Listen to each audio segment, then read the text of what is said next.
ભાઈએ કીધું ધનસુખભાઈ નામ હોય ને બીડી માગીને પીએ એટલે રમુજી વાત પહેલા કહી દઉં. બહુ મજા આવે. એ ભાઈનું નામ હતું ઠનઠનપાલ. પૈસે ટકે પોતે સુખી માણસ હતો પણ નામ ઠનઠનપાલ. એને તો કાંઈ વાંધો નહોતો પણ એના ઘરવાળાને આ નામ ગમે નહીં. એ કે તમે આવું નામ રાખ્યું છે, મને બધા એમ કે મિસિસ ઠનઠનપાલ, એટલે કે તમે નામ ફેરવી નાખો. તો કે આમાં વાંધો શું છે? તો કે નામ ફેરવી નાખો તમે. એકવાર બધા હગાવાલાને ભેગા કર્યા ને જમવાનું ગોઠવું. એ કે આજ આપણે નામ ફેરવી નાખીએ એમ. એટલે એ બેન થયા ને એ ત્યાંથી હાલીને બહાર નીકળ્યા નામની શોધ માટે હું નામ રાખું. બહાર નીકળ્યા તો એક બેન છાણ વેચતા હતા, ગોબર. તો કે તારું નામ શું છે? તો કે લક્ષ્મી. નામ લક્ષ્મી અને ગોબર વેચતા હતા. આગળ ગયા તો એકનો ભીખ માંગતો હતો કે તારું નામ? તો કે જગપાલ. જગપાલ અને માગતો હતો ભીખ. એથી આગળ ગયા તો એક નનામી નીકળી, રામ બોલો ભાઈ રામ. તો કે આ ભાઈ ગુજરી ગયા નામ શું? તો કે અમરસિંહ. એટલે ઓલા બેનને એમ થયું હારું આ બધા અવાજ મળે છે. એટલે ઘરે ગયા. ઘરના બધા રાહ જોઈ બેઠા હતા કાને કાંઈ નામ નક્કી કર્યું છે. ઘરે ગયા તો કે તમારું નામ જે છે એ બરોબર કાંઈ ફેરવવું નથી. તો કે શું થયું? તો કે લક્ષ્મી गोबर ढूंढत है, भीख मांगत है जगपाल, अमर सिंह तो मरत है, इससे तो अच्छो है मेरो ठनठनपाल.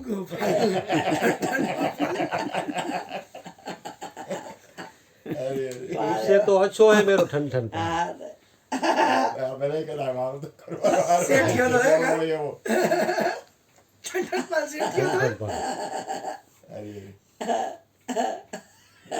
ઘણા સંપ્રદાયો હોય છે. હરેક સંપ્રદાયમાં કોઈને કોઈ ભગવાનનું નામ અલગ હોય છે.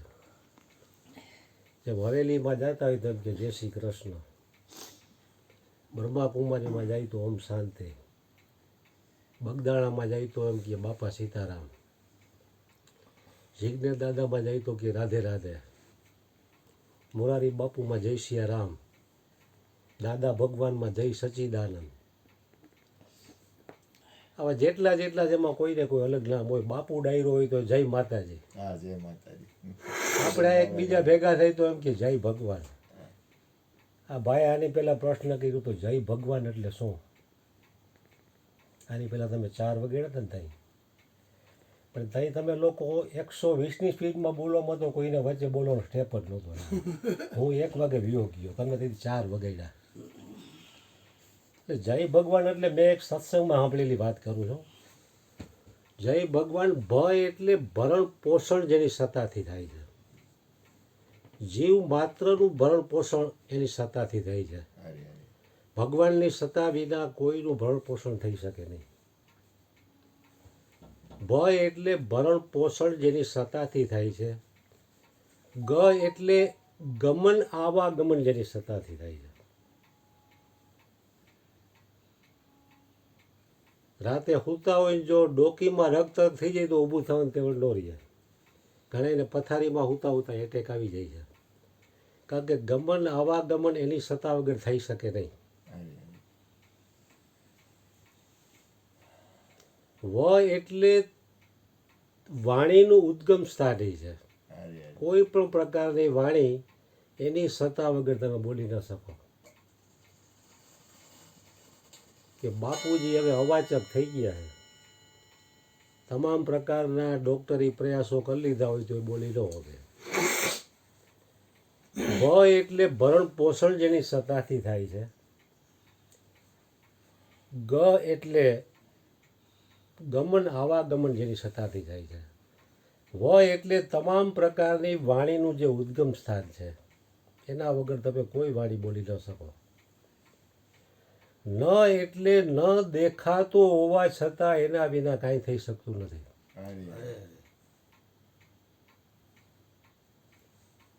ઉપદેશમાં આપણને બધાને જ્ઞાન આપ્યું છે એ આ ચામડાની આંખથી દેખાય એવું નથી.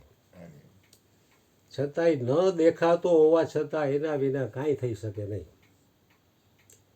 કોઈ વ્યક્તિ એમ કહે કે હું ઈશ્વરમાં સમય માનતો જ નથી, છતાં આવું પણ એ ઈશ્વરની સત્તાથી જ બોલે છે. 42-45 ડિગ્રી હોય ને કોઈ વ્યક્તિ એમ કહે બહુ ગરમી છે, ઝાડનું પાંદ હલતું નથી. ગરમી તો જો બહાર બેઠા હોય તો બિલકુલ પવન નથી, એમ આપણે કંઈ પાંદડું હલતું નથી. પણ છતાંય તોય આપણે હવા છે એટલે તમે આ બોલી શકો છો. તમારો શ્વાસ તો ચાલુ છે ને, હવા વગર તમે બોલી ન શકો એમ. એટલે કોઈ વ્યક્તિ કોઈને માનતો ન હોય, કોઈ 100% નાસ્તિક હોય, તો હું નાસ્તિક છું એવું પણ તમે એની સત્તાથી જ બોલી શકો છો, નહીંતર એ પણ તમે ન બોલી શકો. જિંદગી આખી નાસ્તિક માણા હોય તો એ મરી ગયા પછી બોલશે હું નાસ્તિક છું એમ? કાં નથી બોલતો? કારણ કે એનામાં પરમાત્માની જે સત્તા હતી એને દાવો છોડી દીધો. એટલે એની સત્તા વિના કાંઈ થઈ શકતું નથી. ભય એટલે ભરણ પોષણ જેની સત્તાથી થાય છે. ગ એટલે ગમન આવાગમન જેની સત્તાથી થાય છે.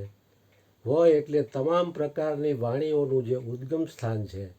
અને ન એટલે ન દેખાતો હોવા છતાં એના વિના કાંઈ થઈ શકતું નથી.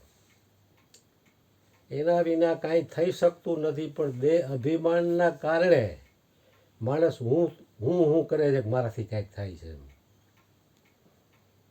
મોરારી બાપુ પણ કહે કે એ જીવ તને ભગવાન ન ભાવે, ન ભાવે એટલે કદાચ ન ગમે. રામ તને ન ગમે તો પણ રામ તને ન ભાવે. કદાચ ગમે એવો નાસ્તિક હોય તો એ પરમાત્મા એને ન ભાવે. કે પરમાત્માને જો કાંઈ એવા ભેદભાવ હોય તો એ ત્રાસવાદીઓ જીવવા દે કે રાત્રે સૂતા હોય તેનો શ્વાસ બંધ ન કરી દે? 2 વર્ષ ત્યાં યુદ્ધ હાલે છે, યુક્રેન રશિયાનું, લાખો માણસો મરે છે, તો એ બંધ ન કરી દે? છતાં એને ન ભાવે. એટલે પરમાત્મા તો દયાળુ છે, એ દેખાતો ન હોવા છતાં બધું કરી રહ્યો છે. પણ દેહ અભિમાનના કારણે જીવને એમ થાય છે કે હું કંઈક કરું છું, મારાથી થાય છે, બાકી કોઈનાથી કાંઈ થઈ શકે નહીં. બાપુ કહે ને સબકો નાચ નચાતા ફિર ભી નજર નહીં જો આતા. કારણ કે એવી નાચ નચાવે છે નજરમાં નથી આવતો, પૂતળું નજરમાં આવી જાય છે. કારણ કે દ્રષ્ટિ છે ને ઘાટ ઉપર જમાવટ કરી ગઈ છે. એટલે ઘાટ ઉપરથી અઘાટ ઉપર લઈ જવા માટે જ સત્સંગ છે. સત્સંગનો અભ્યાસ જેટલો મૂકશો ને એટલી દ્રષ્ટિ ઘાટ ઉપર જમાવટ લઈ જશે. અઘાટ ઉપર દ્રષ્ટિ જેની જમાવટ કરી ગઈ છે એટલે એવા મહાપુરુષોનો સંગ, સત્સંગ જરૂરી છે. નહીંતર વ્યક્તિનું દેહ અભિમાન વધતું જ જશે. કારણ કે દેહ અભિમાન છે ત્યાં સુધી પરમાત્મા કરી રહ્યો છે એવું નક્કી નહીં થાય. ત્યાં સુધી વ્યક્તિને હરેકને એમ લાગશે કે હું કરું છું, મારાથી કંઈક થાય છે. સદગુરુ મહારાજની જય. મેઇન બજારમાં દુકાન હતી,